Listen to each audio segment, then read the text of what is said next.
तो नमस्कार दोस्तों, मैं हूं ए के गुड़ियाल और स्वागत है आपका हमारे चैनल उत्तराखंड कल्चरल एक्टिविटीज़ में। तो दोस्तों, हम आज की इस वीडियो में आपको दिखाने वाले हैं कि उत्तराखंड में कितने प्रकार की भूमि मिट्टी पाई जाती है और इस भूमि में हम कितने प्रकार की फसलों का उत्पादन करते हैं। आज की वीडियो में मुख्यतः हम आपको उत्तराखंड की फसलों के बारे में ही जानकारी देंगे। तो ज़्यादा देर न करते हुए हम आज की वीडियो शुरू करते हैं। आप वीडियो अंत तक देखिए ताकि आपको पता लग सके कि उत्तराखंड में एक तो किस प्रकार की खेती होती है और किस प्रकार की भूमि पाई जाती है और इस भूमि पे कितने प्रकार की फसलों का उत्पादन होता है। वो आप विस्तार से देखते रहिए और अंत तक बने रहिए। धन्यवाद।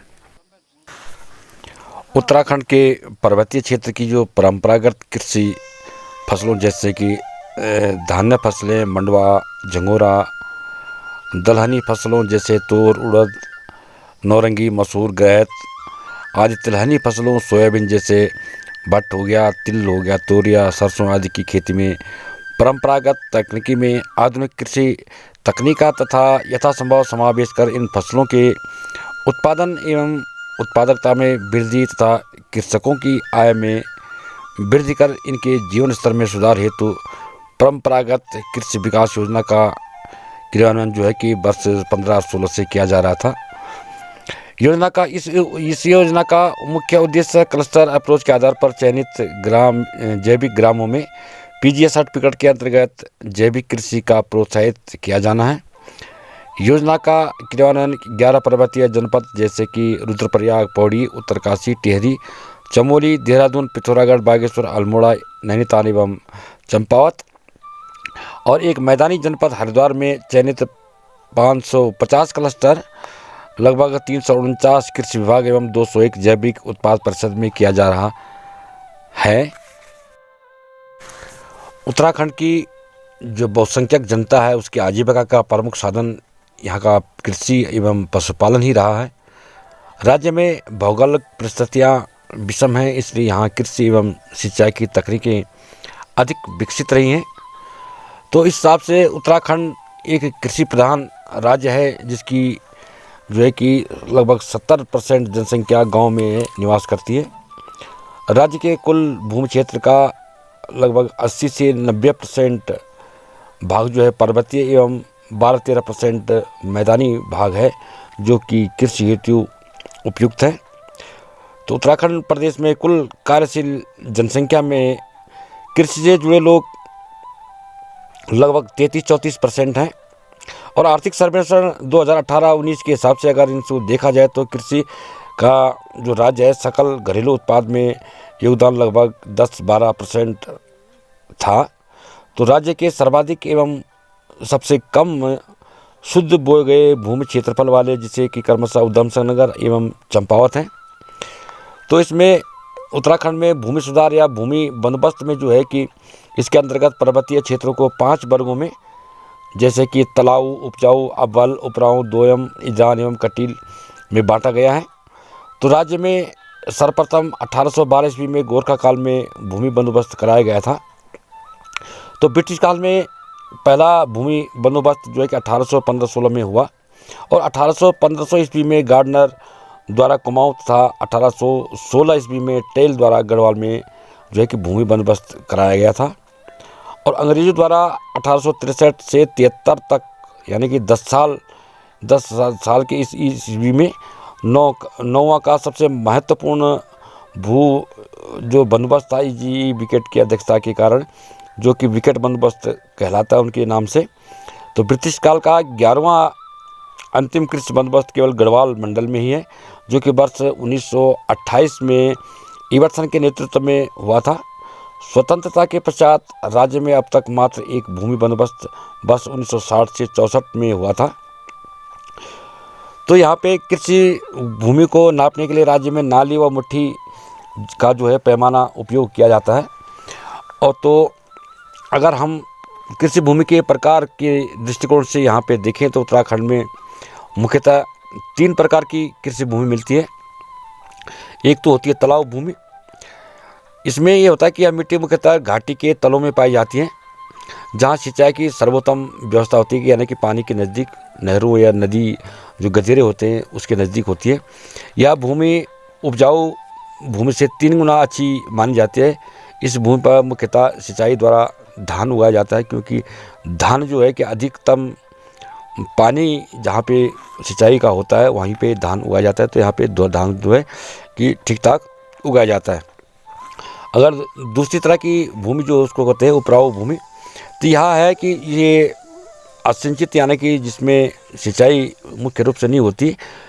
उत्तराखंड राज्य में रबी एवं खरीफ फसलों की खेती अधिक होती है और जायद की अपेक्षा में थोड़ी ज़्यादा मात्रा में होती है। रबी फसलों की बुआई शीत ऋतु में शुरुआत में, अर्थात हम ये भी कह सकते हैं कि अक्टूबर से दिसंबर के मध्य तक, और कटाई मार्च अप्रैल तक हो जाती है। तो इन फसलों को कम जल और औसत ताप की आवश्यकता होती है। इसके अंतर्गत जैसे कि हमारे गेहूँ, जौ, चना, मटर, सरसों, आलू वगैरह ये जो है फसलें आती हैं। और खरीफ की फसलें अधिक जल और अधिक ताप चाहने वाली होती है। तो इनकी बुआई जब गर्मी ज़्यादा होती है, यानी कि मई से जुलाई तक, और कटाई सितंबर अक्टूबर तक की जाती है। तो इसके अंतर्गत जो है कि चावल और मंडवा जिसे बोलते हैं, कोजा, कौनी होता है। कौनी एक झुंगरे की प्रजाति होती है। और मंडवा हो गया, झंगोरा हो गया, मक्का हो गया, चौलाई हो गया, उड़द, तिल, राजमा, मूंग, ये जो ये आदि फसलें हैं ये आती हैं। तो राज्य के गढ़वाल मंडल की अपेक्षा जो है कि कुमाऊं मंडल में कृषि भूमि अधिक है और उपजाऊ भूमि भी है। तो राज्य में सर्वाधिक क्षेत्र पर गेहूं की खेती की जाती है पूरे उत्तराखंड राज्य में। तो राज्य के मैदानों भाग में मुख्य रूप से गेहूं, धान, गन्ना जो होता है, उड़द, मूंग, चना, मटर, सोयाबीन आदि की खेती जो है कि ठीक ठाक होती है। जबकि पर्वतीय क्षेत्रों में उपरोक्त फसलों के अलावा उड़द मास जिसको बोलते हैं, तूर होता है, गहत होते हैं, राजमा, भट्ट होता है, सोयाबीन होता है, चौलाई, मंडवा, झंगोरा, और चीना नाम भी होता है, काकून होता है, और ओगल होता है, रयास होता है, लाल धान आदि फसलों की जो है खेती है कि बहुत अधिक मात्रा में होती है। तो यहाँ का मुख्य, मतलब उत्तराखंड राज्य की मुख्य फसल होती है गेहूं की। इसके लिए जो कि उत्तराखंड की कुल भूमि के लगभग 33% पर, जो कि 33 से 35% तक गेहूं बोया जाता है। और कुमाऊं मंडल में गढ़वाल मंडल की अपेक्षा अधिक क्षेत्र में गेहूं बोया जाता है, क्योंकि गढ़वाल की अपेक्षा कुमाऊं मंडल में ज़्यादा खेती बाड़ी होती है और वहाँ के लोग, मतलब ये है कि अच्छे किसान भी माने जाते हैं। और राज्य में प्रमुख गेहूं उत्पादक जिले हैं, जैसे कि हमारे देहरादून हुआ, ऊधम सिंह नगर हुआ, हरिद्वार हुआ, पौड़ी गढ़वाल हुआ, और नैनीताल आदि जो है कि ये मैदानी इलाकों में इनमें, जहाँ के हमारे गेहूं का उत्पादन जो है काफ़ी अच्छा होता है। और चावल राज्य का हमारा जो है कि द्वितीय प्रमुख फसल है चावल। इसके लिए हमें जो है कि मटियार मिट्टी, दोमट मिट्टी, गर्म जलवायु, जिसमें कि मतलब कम से कम 80 से और 125 कम से कम सेंटीमीटर वर्षा वाले क्षेत्र में होती है। तो इसमें जबकि रोपने से लेकर पकते समय तक का तापमान जो है उसमें 20 से और 30 तक डिग्री के बीच मध्य होता है। तो उत्तराखंड की कुल भूमि के लगभग 20 से 25 % भाग में भी जो है कि चावल उगाया जाता है। और प्रमुख चावल उत्पादक मिलते हैं इससे कितना बताया मैंने कि हाँ 20 से 25% के बीच में, जो कि ऊधम सिंह नगर, देहरादून, हरिद्वार, नैनीताल और टिहरी और पौड़ी गढ़वाल, बागेश्वर आदि में ये चावल की खेती होती है। गन्ना जो है कि हमारे यहाँ का राज्य का तृतीय फसल के रूप में इसको मानते हैं। इसके लिए मिट्टी सेम वैसी होती है जिसमें कि 20 से 26 सेंटीग्रेड तापमान पे इसमें हो जाता है। तो उत्तराखंड के कुल भूमि में इसका 6% भाग पर ही गन्ने की खेती होती है, क्योंकि गेहूँ, चावल और जौ वगैरह की खेती यहाँ पे ज़्यादा होती है। तो गन्ने का जो है कि कम प्रतिशत, यानी कि 6 से 10% तक के बीच में यहाँ पे खेती की जाती है। और गन्ने का उत्पादन मुख्यतः मैदानी भागों में, जैसे कि हरिद्वार, देहरादून और ऊधम सिंह नगर जिलों में सीमित है। तो सर्वाधिक हमारा जो उत्पादन होता है गन्ने का, वो केवल ऊधम सिंह नगर में ही होता है। और अगर जौ की बात करें तो गढ़वाल मंडल में जौ की खेती ज़्यादा की जाती है। राज्य के पौड़ी, टिहरी और पिथौरागढ़, अल्मोड़ा, देहरादून, चमोली, नैनीताल, उत्तरकाशी आदि जिलों में इसमें जो है कि जौ की खेती ठीक ठाक की जाती है। और मक्का की अगर बात करते हैं तो राज्य के जहाँ की मक्का उगाया जाता है वो ज़िले होते हैं देहरादून और रुद्रप्रयाग हो गया, अल्मोड़ा हो गया, पौड़ी गढ़वाल हो गया, पिथौरागढ़ आदि। इनमें जो है कि मक्का ठीक ठाक मतलब जो है कि उत्पादन होता है। और मंडवे की जहाँ तक बात करते हैं, मंडवा जिसको कोजा बोला जाता है, राज्य के जो पर्वतीय भागों में जो होता है मंडवा की खेती की जाती है। जैसे कि अल्मोड़ा, पिथौरागढ़, नैनीताल, बागेश्वर प्रमुख जो है कि हैं यहाँ पे मंडवा जो है कि मंडवा की फसलें ज़्यादा उगाई जाती हैं। तो अगर इसके बाद जैसे सरसों होता है हमारे यहाँ उत्तराखंड में, तो सरसों की खेती के लिए जो है कि 20 से और 30 डिग्री तक तापमान की ज़रूरत पड़ती है। तो राज्य के हमारे उधम सिंह नगर, हरिद्वार, देहरादून, पौड़ी गढ़वाल और नैनीताल आदि जिलों में जो है कि सरसों की खेती ठीक ठाक की जाती है। और दालों में अगर हम बात करें तो मसूर, चना, उड़द, मटर आदि दालों की यहाँ पे खेती की जाती है। तो राज्य में ये लगा लो कि कुल दाल का उत्पादन का लगभग 75% भाग कुमाऊं के उधम सिंह नगर में होता है, नैनीताल, अल्मोड़ा, बागेश्वर, पिथौरागढ़ आदि जिलों में होता है। जबकि इसके अलावा हरिद्वार, पौड़ी, देहरादून, चमोली आदि जिलों में भी दालों की खेती की जाती है। लेकिन गढ़वाल की जगह अपेक्षा कुमाऊं में यहाँ की जो है कि ज़्यादा उत्पादन होता है दालों का। अगर हम सब्जी और मसालों की बात करते हैं तो राज्य में उत्पादन जो होता है सब्जियों में आलू मुख्य होता है, जो प्राय सभी जिलों में, लगभग उत्तराखंड के सभी जिले 13 जिलों में इनके पैदावार होती है। तो इसके अलावा राज्य में फूल गोभी होता है, पत्ता गोभी, शिमला मिर्च, टमाटर, बैंगन, हरा मटर आदि सब्जियों का पर्याप्त जो है कि उत्पादन होता है। तो राज्य में तेज पत्ता, मेथी, हींग, धनिया, दालचीनी, इलायची, हल्दी, अदरक और मसालों का जैसे उत्पादन होता है। अगर हम बागवानी की बात करते हैं तो उत्तराखंड राज्य में जैसे कि लीची, सेब, संतरा, नींबू, नाशपाती, आलू, अखरोट, अमरूद आदि अनेक फलों की जो है कि खेती की जाती है, जिसमें कि देहरादून लीची का प्रमुख उत्पादक जिला है। लीची सबसे ज़्यादा देहरादून में होती है। और सेब का अगर नाम जहाँ पे जिक्र होता है तो हरिद्वार व उधम सिंह नगर को छोड़कर सभी जिलों में जो है कि मतलब 13 जिलों में से 2 जिले हरिद्वार और उधम सिंह नगर को छोड़ के राज्य में सबसे अधिक जो है कि उत्तरकाशी में होता है, फिर क्रमशः नैनीताल में होता है, देहरादून, चमोली, टिहरी, पिथौरागढ़, अल्मोड़ा में। तो राज्य में उत्तर प्रदेश सेब को दिल्ली में न्यूजीलैंड ब्रांड नाम से, अन्य हिमाचलों में इसको क्या कहा जाता है, हिमाचली सेब कहकर बेचा जाता है। और संतरा और नींबू तो यहाँ पर मतलब उत्तराखंड के पूरे कुमाऊं और गढ़वाल दोनों ही जगह ही काफ़ी अच्छे उत्पादन होते हैं। राज्य के नैनीताल, अल्मोड़ा, देहरादून, हरिद्वार आदि जिलों में इसकी खेती की जाती है। और यहाँ पर देसी और नागपुरी तथा लड्डू किस्म का जो है संतरा पैदा किया जाता है। और नाशपाती राज्य के हमारे नैनीताल, अल्मोड़ा, बागेश्वर, पौड़ी, हरिद्वार, देहरादून, चमोली आदि जिलों में नाशपाती का उत्पादन भी होता है। और अगर अखरोट की बात करते हैं तो राज्य के पिथौरागढ़, चमोली, उत्तरकाशी और पौड़ी गढ़वाल आदि जिलों में अखरोट के वृक्ष मिलते हैं और काफ़ी अच्छी मात्रा में अखरोट का उत्पादन होता है। तो ये थी हमारे बागवानी फसलें। अगर हम औषधीय फसलें या औषधीय पौधों की बात करें हैं तो राज्य में कई जो कि औषधीय पाए जाते हैं। वैसे तो उत्तराखंड जो है कि कृषि मतलब ये औषधीय भंडार माना जाता है उत्तराखंड को, लेकिन फिर भी कई औषधीय पैसे जिसके पौधे हैं कि जिसका हम यहाँ पे जिक्र कर रहे हैं, जिसमें बेलाडूना, कुटकी, अफीम, मिंट, गंदा, पामा रोजा, तुलसी, पायरेथ आदि। और सुगंधित अगर औषधि या पौधे की बात करें तो जिरेनियम, तेजपाता, आर्टिमिसिया, स्याजीरा आदि के यहाँ पे पुष्प होते हैं। तो यहाँ में लेमन ग्रास और चाय पौधों की खेती भी की जाती है।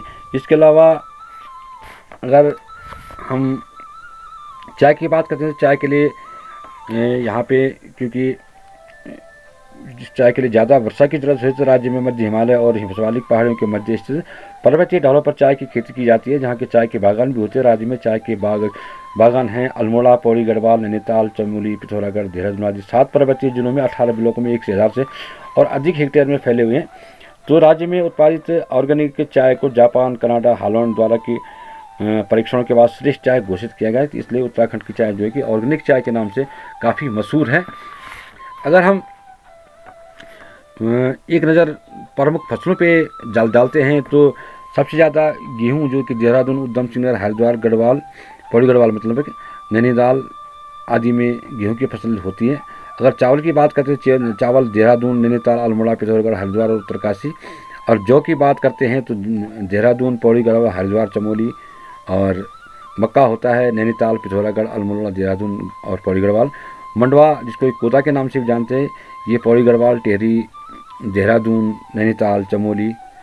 और मसूर जो है कि पिथौरागढ़ में होता है, नैनीताल में होता है, चमोली में होता है, पौड़ी गढ़वाल में होता है। चना नैनीताल, अल्मोड़ा, देहरादून, गढ़वाल, मतलब गढ़वाल का मतलब मेरा पौड़ी गढ़वाल से है, या पूरे गढ़वाल जी की कुमाऊं को छोड़कर जावा के हिस्सों में भी चने का उत्पादन होता है।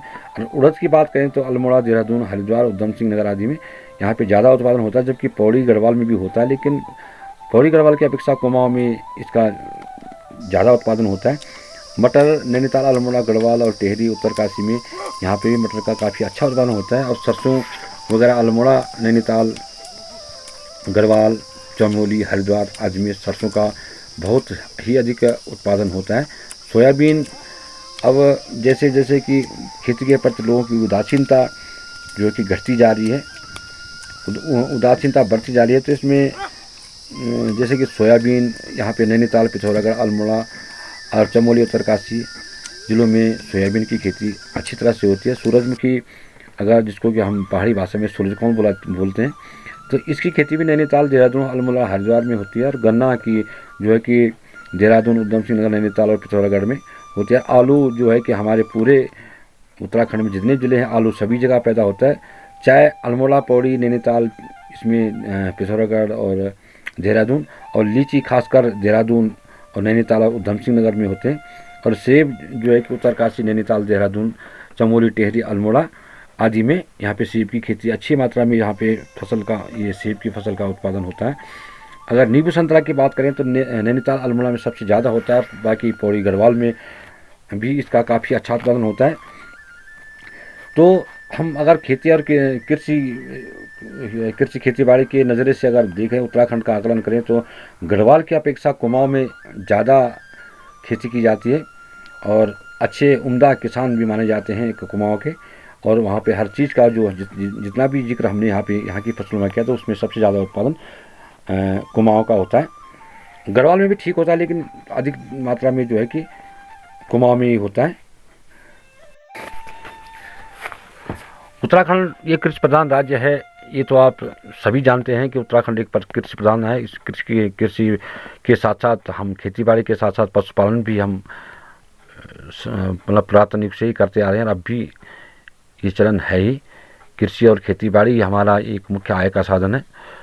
लेकिन समय रहते जैसे जैसे समय बढ़ता जा रहा है, लोग आधुनिकता की दौड़ में जो है कि भागे जा रहे हैं। तो जो पिछले हमारी जो कार्य करने की शैली थी, खेती बाड़ी करने की शैली थी, वो लगभग अब सभी लोग इसके प्रति, खेती बाड़ी के प्रति उदासीन होते जा रहे हैं और शहरों की तरफ पलायन कर रहे हैं। तो इसका जो कि हमारे कृषि या खेती बाड़ी पे बहुत ही बुरा असर पड़ा है। और लगभग गांव में ये लगा लो कि अगर 100% में से कहीं पे मतलब 50 कहीं कहीं तो 50% और 30-20% तो हर जगह, हर गांव में से पलायन हो चुका है। और पलायन की वजह से हमारे पुराने जो भी रीति रिवाज से लेके हमारे रहन सहन, खान पान, सभी जो है कि हमारी खेती बाड़ी के तौर तरीके भी अब धीरे धीरे करके ख़त्म होते जा रहे हैं। और हमारी संस्कृति, जो हमारे रस्म रिवाज थे, हमारे जो कई चीज़ें ऐसी हैं कि जो पुराने ज़माने से हमारे चलते आ रही थी, जो परंपराएं, वो अब धीरे धीरे ख़त्म होती जा रही हैं और पलायन को प्रवान होती जा रही हैं। तो आशा करते हैं कि आपको हमारी आज के फसलों की जानकारी या हमारे किस प्रकार से हमारे यहाँ मिट्टी, भूमि होती है और किस तरह की हम अपनी फसलों को यहाँ पर उत्पादन करते हैं, तो आशा करते हैं कि आज का ये वीडियो आपको ज़रूर पसंद आएगा। अगर हमारा ये वीडियो आज का पसंद आता है आपको, तो हमारा चैनल भी सब्सक्राइब करें, और सब्सक्राइब करने के साथ साथ हमारा ऑल नोटिफिकेशन वाला बेल भी ज़रूर प्रेस करें, ताकि हमारे आने वाले हर वीडियो आपको मिले सबसे पहले। तो आज के लिए बस इतना ही, मिलते हैं अपने नेक्स्ट वीडियो में नेक्स्ट टॉपिक के साथ। तब तक के लिए दीजिए इजाज़त। जय हिंद, जय भारत, जय उत्तराखंड।